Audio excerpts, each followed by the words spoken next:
আপনারা যারা পুরী বেড়াতে গেছেন তারা নিশ্চয়ই এই ধরনের খাজাগুলো অনেকেই দেখেছেন এবং খেয়েছেন।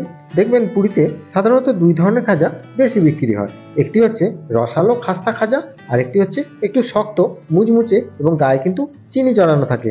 বাট এই দুই ধরনের খাজাই কিন্তু খেতে বেশ ভালো লাগে। তাই এই ধরনের খাজাগুলো যদি আপনারা খুব সহজে বাড়িতে বানিয়ে নিতে চান তাহলে তার কোনো কথাই নেই। তো আজকের এই ভিডিওতে আপনাদেরকে আমি দেখাবো পুরীর এই রসালো খাস্তা খাজাগুলো কিভাবে বাড়িতে বানালে একদম পুরীর মতোই টেস্ট পাওয়া যায়। আর শক্ত চিনি জড়ানো খাজাটি আমি পরের ভিডিওয়ে দিয়ে দেব। তো বন্ধুরা, আমি মৃণাল, মিষ্টির কারিগর, আর আপনারা দেখছেন বেঙ্গল সুইটস চ্যানেল। আর আজকে আমাদের রেসিপি পুরীর মতো রসালো খাস্তা খাজা তৈরি করা।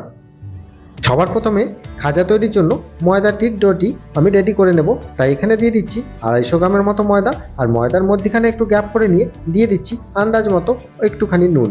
এই নুনটা আপনারা দিতেও পারেন বা নাও পারেন। এবার এখানে দিয়ে দিচ্ছি 50 গ্রামের মতো ডালডা ঘি।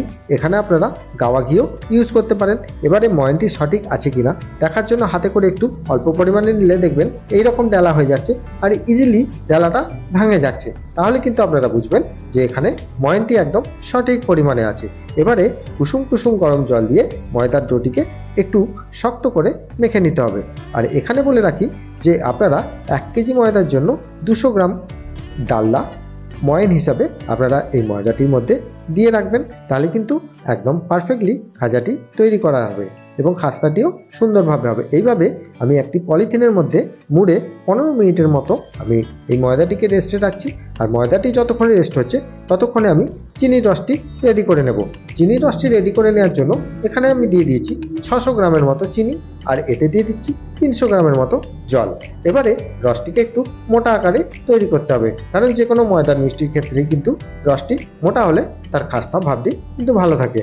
তাহলে এখানে রসটি যখন রেডি হয়ে গেছে, আমি হাতে করে দেখে নিয়েছি রসটি একদম হালকা চ্যাটচ্যাটে আছে, তাহলে জানবো এখানে রসটি পারফেক্ট আছে। রসটি যতক্ষণে ঠান্ডা হচ্ছে ততক্ষণ আমি ময়দার ডটি 15 মিনিট পর এইরকম টেক্সচারে কিন্তু আমি নিয়ে এসেছি। দেখুন হাত দিয়ে যখন আমি দেখছি তখন কিন্তু এইরকম শক্ত আকারেই ময়দাটিকে আপনাদেরকে তৈরি করতে হবে। এবারে এই ময়দার লেচিটা থেকে আমি গুচি তৈরি করে নেব। এইরকম লম্বা করে নিয়ে আমরা আমাদের মতো করে গুচি তৈরি করে নিচ্ছি। আপনারা চাইলে আপনাদের মতো বড় সাইজ বা ছোট সাইজের গুচি তৈরি করে নিতে পারেন। এবারে এই গুচিগুলোকে বেলে নিতে হবে। তাহলে এখানে দেখুন আমি কিভাবে এই গুচিগুলোকে বেলে নিই। একটা পাটার মধ্যে এরকমভাবে একটু পাকিয়ে হাতে করে প্রেস করে নিয়ে ময়দা দিয়ে গোলাকৃতি আমি কিন্তু যেমন রুটি বেলা হয়, আপনারা এটা সহজেই জানেন, এটা সহজেই আপনারা পারবেন, কোনো অসুবিধা নেই। যেমন রুটি বেলা হয় সেই রকম টাইপের একটু পাতলা আকারে এই লেচিগুলোকে বেলে নিতে হবে। দেখুন এখানে কতটা পাতলা করেছি।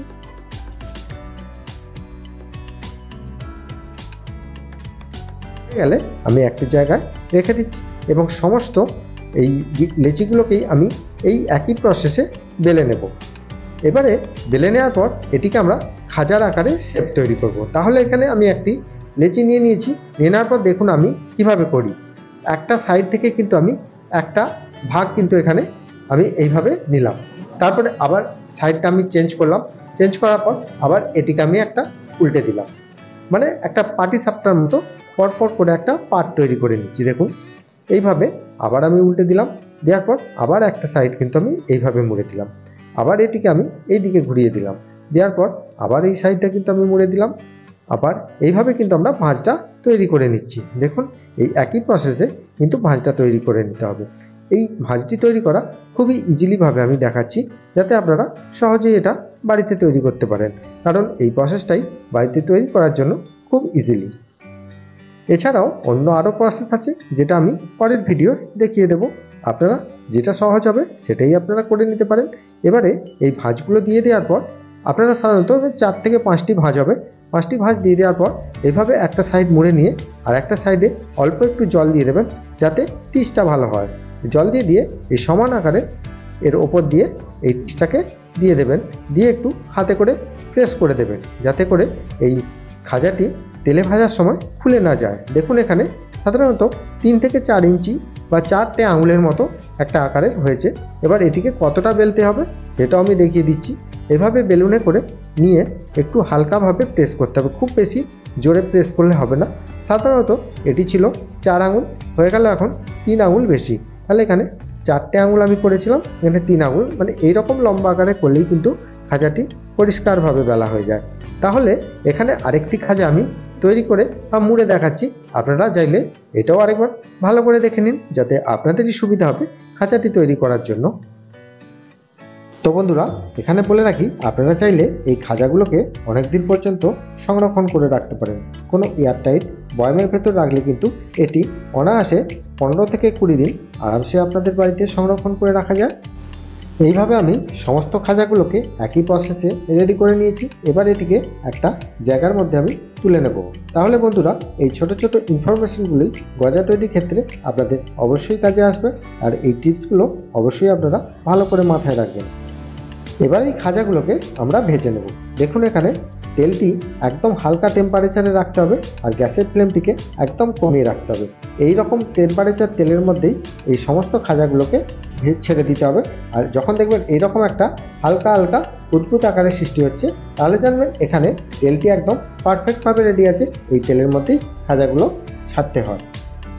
যে কোনো ভাজা মিষ্টির ক্ষেত্রেই কিন্তু এই তেলের প্রসেসেই কিন্তু তেলে ভাজতে হয়। এবারে খাজাগুলো যখন দেখবেন 1 থেকে 2 মিনিটের মধ্যেই কিন্তু ওপর দিকে যখন ভেসে উঠবে, তখন এই একটা ছান্তায় করে এভাবে একটু হালকা করে নাচিয়ে বা হালকা করে নাড়িয়ে দেবেন। তাহলে কি হবে, যে গজার মধ্যে পার্টগুলো যে আছে, লেয়ারগুলো, সেগুলো কিন্তু ফুলতে সুবিধা হবে। আচ্ছা, এখানে একটা টিপস আছে। দেখুন, একটি খাজা কিন্তু আমার অতিরিক্তভাবে ফুলে গেছে, আর লুচির মতো ফুলে গেছে। তাহলে এটিকে আমরা কি করব, এটিকে আমরা এই প্রসেসে যদি ফিরিয়ে আনতে চাই, তাহলে কিন্তু একটা কাঠি লাগবে। এই কাঠিটিকে আমরা এদিক থেকে ওই দিক পর্যন্ত গেঁথে দেবো। কাঠিটি দেওয়ার পর আবার আমরা তেলের মধ্যে দিয়ে দেবো। তাহলে জানবেন এই খাজাটি যে অতিরিক্তভাবে ফুলে যাচ্ছিল বা লুচির মতো ফুলে একদম পুরো লুচির মতো হয়ে যাচ্ছিল, সেটি কিন্তু আর হবে না। আর এই বাকি যে খাজাগুলো যে প্রসেসে আছে, এটাও কিন্তু সেই প্রসেসেই চলে আসবে। আর ভাজার সময় একটা জিনিস মাথায় রাখবেন, যখন গজার পার্টগুলো যখন এভাবে খুলে যাবে, তখন কিন্তু গ্যাসের ফ্লেমটাকে 30 সেকেন্ডের জন্য একটু হাই করে রাখতে হবে। তারপরে যখন দেখবেন গাটা হালকা টেনে গেছে, তখন কিন্তু আবার গ্যাসের ফ্লেমটাকে কমিয়ে রাখতে হবে। আর কমিয়ে রেখে 10 মিনিট ধরে যদি আপনারা এইভাবে ভাজেন, তাহলে দেখবেন যে গাগুলো একটু লাল লাল হয়ে যাচ্ছে। এরকম একটু উল্টে পাল্টে ভাজতে হবে, নাহলে কিন্তু খাজাগুলোর একদিকটা সাদা একদিকটা লাল হয়ে যাবে। আর এভাবে উল্টে পাল্টে ভাজার পর যখন দেখবেন এরকম গোল্ডেন ব্রাউন কালার এসে গেছে, তখন কিন্তু খাজাগুলো আর ভাজার দরকার নেই।